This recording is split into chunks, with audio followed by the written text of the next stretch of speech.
तरफ आप कह रहे हैं कि मेट्रो खोल देनी चाहिए, दिल्ली सरकार ये कह रही है कि हम हमारे यहां तो सब कुछ बढ़िया है, दूसरी तरफ आप कह रहे हैं कि पेपर मत दिलाइए क्योंकि बीमारी फैल जाएगी। मैं लगभग 40 मिनट से शांति से सबकी बात सुन रहा हूं। आपका बहुत बहुत शुक्रिया कि आप मेरे पास आए।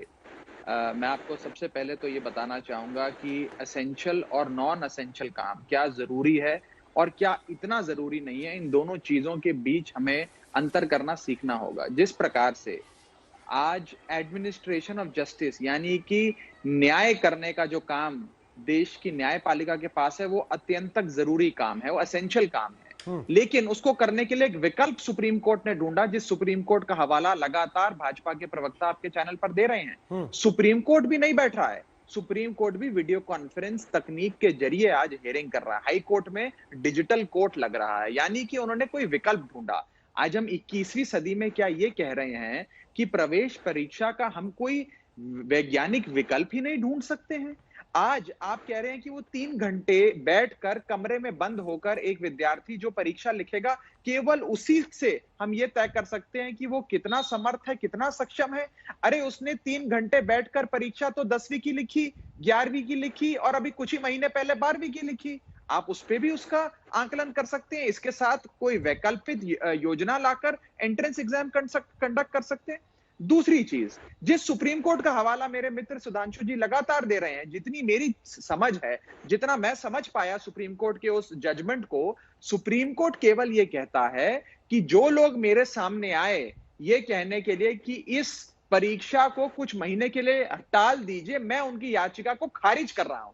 सुप्रीम कोर्ट ने केंद्र सरकार को बाध्य नहीं किया कि आप एग्जाम करें, उनको मजबूर नहीं किया कि आपको अभी के अभी सितंबर के महीने में ही एग्जाम करना है।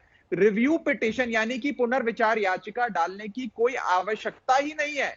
अगर केंद्र सरकार चाहे तो अपने आप अपने एजुकेशन मंत्रालय से यह फैसला ले सकती है। कोई यूनिवर्सिटी आपकी सरकार के अंदर आती है दिल्ली में? कई यूनिवर्सिटीज आती हैं, उसमें आपने एंट्रेंस टेस्ट हटा दिया, जेई नीट से हटा के आपने बोला कि मेरिट पे एडमिशन देंगे हम।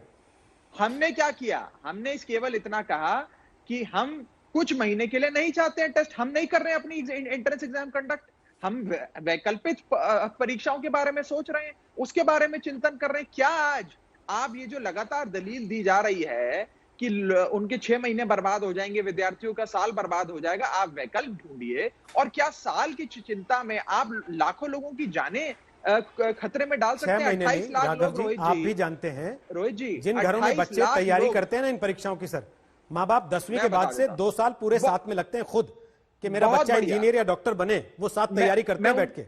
मानते हैं ना? मैं उन्हीं की बात कर रहा हूं जिनकी आपने उदाहरण दिया। मैं आप ही की बात को आगे बढ़ाऊंगा। वही माँ बाप जो दिन रात बच्चों के साथ मेहनत करते हैं, अपनी जमीन बेचते हैं, जेवरात बेचते हैं कि हमारे बच्चे को अच्छी पढ़ाई मिले, आज वही गरीब तबके के लोग एग्जामिनेशन हॉल नहीं पहुंच पाएंगे। वही गरीब लोगों के पास गाड़ी, स्कूटर, ऑटो नहीं है पहुंचने के लिए, वही बाढ़ग्रस्त इलाके में रहते हैं। आप कैसे एक लेवल प्लेइंग फील्ड को समाप्त करके, क्योंकि आप हट कर रहे हैं, क्योंकि आपने बिना सोचे समझे एक फैसला ले लिया, अब उस फैसले पे वापस जाने में आपको न जाने क्यों परेशानी हो रही है। जनहित में ही तो फैसला ले रहे हैं। 4 वोट फालतू ही मिलेंगे भारतीय जनता पार्टी को अगर वो ये फैसला लेगी। जफर सरेशवाला फैसला ले ले। क्या ये जिद का फैसला है? अजय शर्मा जी, उसके बाद आपके पास आ रहा हूं। क्या जफर सरेशवाला ये जिद का फैसला है कि नहीं साहब हम तो कराएंगे क्योंकि हमने डिसाइड कर लिया? नहीं, देखिए, मैं 2 बातें कहता हूं कि एक तो ये जो नीट की एग्जाम और जेईई की, इसका कोई ऑल्टरनेटिव है ही नहीं। इसी के रास्ते से आप यहां जा सकते हैं। और मैं एक और बात कहूंगा कि दुनिया में भी जो एंट्रेंस टेस्ट है, इवन इंग्लैंड, अमेरिका और यूरोप में सैट बोलते हैं, वो हुई है। 2nd year, 3rd year, 4th year के एग्जाम में लोगों को प्रमोशन मिला है। लेकिन जहां कॉम्पिटिटिव है वहां तो एग्जाम हुई है। तो एग्जाम के बगैर तो कोई चारा नहीं है। ऑलरेडी 6 महीने निकल गए हैं, यानी अगर ये सितंबर में एग्जाम लेते हैं तब भी टर्म शुरू होगा जनवरी में। और मैं भी इंजीनियर हूं, मैंने भी इंजीनियरिंग पढ़ी है। ये सेमेस्टर पे चलता है और जितना ज्यादा जाएगा इसकी कैस्केडिंग इफेक्ट होगी। अब मैं ये कह रहा हूं कि एक तरफ ये कोविड है, एक तरफ इम्तिहान है, और ये लोग जो 28 लाख कहते हैं, मैं कहता हूं कि इसको थोड़ा हम इसका विश्लेषण करें।